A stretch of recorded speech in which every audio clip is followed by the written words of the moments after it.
बेहतरीन drama serial बरंग के next episode में आप देखेंगे कि शहरयार अपनी माँ की बातों से मजबूर हो जाएगा, क्योंकि जैसे वो दिन रात उस पर मेहनत कर रही है और बार बार उसको यही कह रही है कि तुम मेरा मरा हुआ मुंह देखोगे अगर तुमने मेरी बात ना मानी। देखो, फान ने भी मेरी मर्जी के खिलाफ जाके बहुत गलत किया है। मैं इस चीज़ के लिए इसको कभी भी माफ़ नहीं करूँगी। हाँ, अगर तुम ऐसा करोगे तो तुम समझो कि तुम्हारा हिस्सा डबल होगा, यानी कि पूरे तरीके से उसको लालच देने की कोशिश भी की जा रही है, क्योंकि वो जानती है कि शहरयार लालची किस्म का इंसान है। इसलिए आप देखेंगे कि वो उसको समझाने की कोशिश करती है, बेटा इन चीज़ों को भी समझो। ऐसा ना हो कि अफ़ान ही सारी बाजी ले जाए और तुम हाथ मलते रह जाओ और तुम्हारे हाथ कुछ ना आए। और मैं ऐसा कुछ भी नहीं चाहती हूँ, लेकिन दुर्दाना का भी ये दिली ख्वाहिश है कि आयमा इस घर की बहू बने, तो मुझे ये चीज़ पूरी करनी ही करनी है। हाँ, मैं इस बात के लिए चुप हो जाती, लेकिन जैसे ही मैं तुम्हें ऐसे देखती हूँ बिल्कुल खाली, तो मैं बहुत परेशान हो जाती हूँ और सोचती हूँ कि नहीं, तुम्हारे लिए भी कोई फ़ैसला कर दो ताकि तुम्हारी ज़िंदगी सुकून से गुज़र जाए। मुझे तुम्हारी बहुत टेंशन है, तुम्हें इस चीज़ की समझ क्यों नहीं आ रही? तुम्हें इन बातों को अब समझना होगा, इन चीज़ों को समझना होगा तुम्हें। एनी को देखो कैसे अपनी ज़िंदगी में मगन है। देखो अफ़ान, देखो कितना खुश है अपनी ज़िंदगी में। तुम्हें उन्हें देख के बिल्कुल कुछ भी नहीं महसूस होता है। आखिर तुम क्या करना चाहते हो? देखो, मैं तुम्हारी माँ हूँ, तुम्हारे फ़ायदे के लिए सब कुछ कह रही हूँ। इसमें मेरा कोई भी फ़ायदा नहीं है। तुम अपनी मर्ज़ी मत थोपो अपने ऊपर, बल्कि अपने दिल से सोचो कि आयमा जैसी लड़की अगर इस घर में आ गई तो सारे काम सेट हो जाएंगे और मेरी ज़िंदगी भी सुकून से हो जाएगी और इस एनी जैसी लड़की का छुटकारा भी बहुत जल्द मुमकिन हो जाएगा, क्योंकि वो जानती है बांजी तो वो उसी की है और वो जानती है कि वो पूरे तरीके से हर एक के साथ पूरी आ जाएगी, उन सबको निपट लेगी, उन सबको दिनों में घर से बाहर निकाल देगी। लेकिन देखिए, आयमा की बेवकूफ़ी के हर चीज़ के लिए मान जाती है, सिर्फ और सिर्फ इस घर की बहू बनने के लिए ये किसी की भी सोतन, किसी की भी कुछ भी बनने को तैयार हो जाती है। ये इसकी बहुत बड़ी बेवकूफ़ी है। तुम फिक्र मत करो, सब ठीक हो जाएगा। बहुत जल्दी एमल का खात्मा भी यहाँ से हो जाएगा, क्योंकि मैं ज़्यादा देर तक उसको यहाँ पे रहने नहीं दूंगी। जिसको सुनकर वो कहती है, मैं तो आपको बड़े अच्छे तरीके से जानती हूँ, लेकिन ये बात बहुत ज़्यादा तकलीफ़ देती है एमल के घर वालों को, क्योंकि जैसे ही उनको खबर होती है कि उनकी बेटी के साथ ये नाइंसाफ़ी होने लगी है, तो वो काफ़ी ज़्यादा परेशान हो जाते हैं और कहते हैं कि हमें तो यकीन नहीं आ रहा कि शायद यार आखिर इतनी बड़ी बात के लिए मान कैसे सकता है। उसको बिल्कुल भी शर्मो लिहाज कुछ भी नहीं रहा है, आखिर कैसे वो ऐसे कर सकता है। मुझे बिल्कुल भी इस बात का यकीन नहीं आ रहा। वो फ़ाखरा के पास आते और फ़ाखरा को कहते हैं कि आखिर आप किस किस्म की बातें कर रही हैं? आपको ये सारी बातें ज़ेब नहीं देती हैं?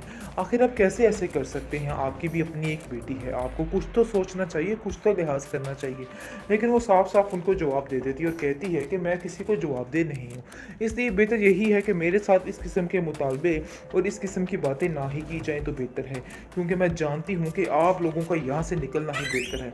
मैं तो पहले दिन से इस बात पर राज़ी नहीं थी, इसलिए मैंने ये फ़ैसला कर लिया है कि बस आयमा और एमल दोनों अब इस घर में नहीं रहेंगी। पहले तो एमल की बारी है और एनी की भी बारी अनकरीब आ ही जाएगी, क्योंकि मुझे यकीन है कि ज़्यादा देर तक वो भी यहाँ पे टिकने वाली नहीं है। इसलिए आप लोग भी तैयार हो जाइए, क्योंकि वो भी बहुत जल्द आपके पास होगी। खैर, अब देखेंगे कि वो कहता है कि आप ऐसा नहीं कर सकती हैं। याद रखिए कि ये सारा कुछ आपके साथ भी हो सकता है, जो कुछ आप दूसरों के साथ करने की कोशिश कर रही हैं। लेकिन अभी वो कहाँ सुन रही है, उसके दिमाग पर सिर्फ़ और सिर्फ़ अपनी बहन के प्यार का भूत सवार है, जिसकी वजह से वो ये सब कुछ कर रही है और सोच रही है कि वो जो कुछ कर रही है बिल्कुल दुरुस्त कर रही है, इसमें कोई भी गलत बात नहीं है।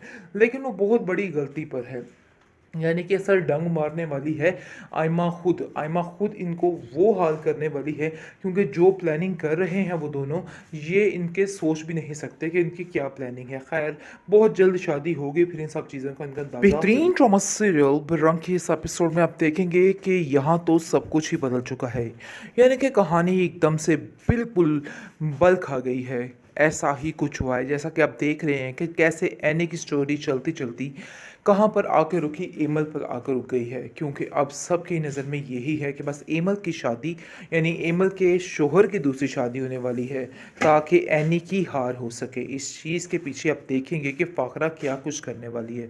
फ़ाखरा अपनी सारी जिन जान लगा देगी और जैसे ही वो आयमा को देखती है तो उसका दिल काफ़ी ज़्यादा परेशान और घबरा जाता है कि आखिर आयमा को ऐसे मैं कैसे देख सकती हूँ।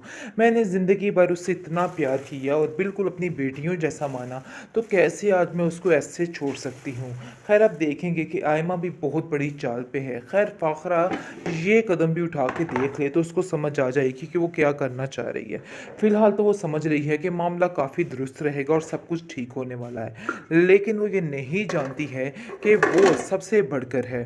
खैर अब देखेंगे, फ़िलहाल तो वो यही कोशिश में है कि बस ये काम हो जाए। और आहिस्ता-आहिस्ता जैसा कि आप देख रहे हैं कि शहरयार की शक्ल से भी लग रहा है कि वो इस चीज़ के लिए राज़ी हो जाएगा। क्योंकि उसकी ख़ामोशी बता रही है कि उसे ये बात माननी ही पड़ेगी। और एमल जो कि बहुत ज़्यादा उछल-कूद रही थी, ये भी ख़त्म होना ही था। क्योंकि वो जानती ही नहीं थी कि ऐसा भी हो सकता है, क्योंकि उसने अपनी बहन को बहुत ज़्यादा ज़लील कर रखा था और बात-बात पर ताने-तिशने कर रही थी। लेकिन दूसरी तरफ आप देखेंगे कि एनी अपनी ज़िंदगी बहुत खुशगवार तरीके से गुजार रही है और अपनी ज़िंदगी में काफ़ी ज़्यादा खुश है। ये बात अब एमल को चुभना शुरू हो जाती है और एमल को भी महसूस हो चुका है कि अब बस बाजी ख़त्म होने वाली है। आयमा और दुर्दाना दोनों मिलकर ये काम करने वाली हैं और बहुत जल्द उसे ये खबर मिलने वाली है कि अब शादी हो चुकी है शहरयार की आयमा के साथ। लेकिन दुर्दाना जो है वो कहती है कि मैं बड़ी लंबी स्कीम पे हूँ, तुम नहीं जानती। तुम फ़िक्र मत करो, सब ठीक हो जाएगा। बहुत जल्दी एमल का ख़ात्मा भी यहाँ से हो जाएगा, क्योंकि मैं ज़्यादा देर तक उसको यहाँ पे रहने नहीं दूँगी। जिसको सुनकर वो कहती है, मैं तो आपको बड़े अच्छे तरीके से जानती हूँ। लेकिन ये बात बहुत ज़्यादा तकलीफ़ देती है एमल के घर वालों को, क्योंकि जैसे ही उनको खबर होती है कि उनकी बेटी के साथ ये नाइंसाफ़ी होने लगी है, तो वो काफ़ी ज़्यादा परेशान हो जाते हैं और कहते हैं कि हमें तो यकीन नहीं आ रहा कि शहरयार आखिर इतनी बड़ी बात के लिए मान कैसे सकता है। उसको बिल्कुल भी शर्मो-लिहाज़ कुछ भी नहीं रहा है, आखिर कैसे वो ऐसे कर सकता है? मुझे बिल्कुल भी इस बात का यकीन नहीं आ रहा। वो फ़ाखरा के पास आते और फ़ाखरा को कहते हैं कि आखिर आप किस किस्म की बातें कर रही हैं? आपको ये सारी बातें ज़ेब नहीं देती हैं। आखिर आप कैसे ऐसे कर सकते हैं? आपकी भी अपनी एक बेटी है, आपको कुछ तो सोचना चाहिए, कुछ तो लिहाज़ करना चाहिए। लेकिन वो साफ-साफ उनको जवाब दे देती है और कहती है कि मैं किसी को जवाबदेह नहीं हूँ। इसलिए बेहतर यही है कि मेरे साथ इस किस्म के मुतालबे और इस किस्म की बातें ना ही की जाएँ तो बेहतर है। क्योंकि मैं जानती हूँ कि आप लोगों का यहाँ से निकलना ही बेहतर है। मैं तो पहले दिन से इस बात पर राज़ी नहीं थी। इसलिए मैंने ये फ़ैसला कर लिया है कि बस आयमा और एमल दोनों अब इस घर में नहीं रहेंगी। पहले तो एमल की बारी है और एनी की भी बारी अनकरीब आ ही जाएगी। क्योंकि मुझे यकीन है कि ज़्यादा देर तक वो भी यहाँ पे टिकने वाली नहीं है। इसलिए आप लोग भी तैयार हो जाइए, क्योंकि वो भी बहुत जल्द आपके पास होगी। खैर अब देखेंगे कि वो कहता है कि आप ऐसा नहीं कर सकती हैं। याद रखिए कि ये सारा कुछ आपके साथ भी हो सकता है, जो कुछ आप दूसरों के साथ करने की कोशिश कर रही हैं। लेकिन अभी वो कहाँ सुन रही है, उसके दिमाग पर सिर्फ़ और सिर्फ़ अपनी बहन के प्यार का भूत सवार है, जिसकी वजह से वो ये सब कुछ कर रही है और सोच रही है कि वो जो कुछ कर रही है बिल्कुल दुरुस्त कर रही है, इसमें कोई भी गलत बात नहीं है। लेकिन वो बहुत बड़ी गलती पर है। यानी कि असल डंग मारने वाली है आइमा खुद इनको वो हाल करने वाली है, क्योंकि जो प्लानिंग कर रहे हैं वो दोनों, ये इनके सोच भी नहीं सकते कि इनकी क्या प्लानिंग है। खैर बहुत जल्द शादी होगी, फिर इन सब चीज़ों का इनका अंदाज़ा ज़रूर